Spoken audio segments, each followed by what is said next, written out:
Magandang umaga, kumusta po? Narito po ulit ang update natin para sa lagay ng ating panahon ngayong umaga po ng October 14, 2023 na kung saan sa ngayon ay patuloy pa rin po ang pagdaloy ng hanging amihan na umaabot na po dyan sa may Bicol region. At yung LPA naman na nabuo sa West Philippine Sea ay tuluyan na po na nakalayo at sa atin pong long range forecast ay wala naman pong bagyo na nakikita na tatawid dito po sa ating bansa hanggang sa susunod na 2 linggo.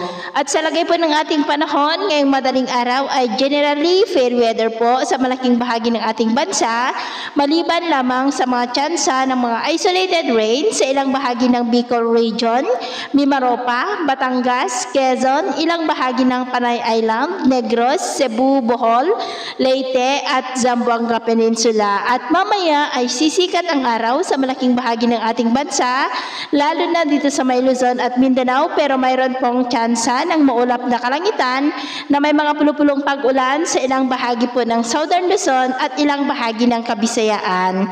At mamayang hapon, mas maraming lugar na sa ating bansa ang makakaranas ng maulap na kalangitan na may mga pulupulong pag-ulan, kaya kung lalabas tayo sa ating mga tahanan ay waliin po natin lagi ang magdala ng kahit na anong panangga natin sa init ng araw at proteksyon na rin po sa mga biglaang buhos ng ulan.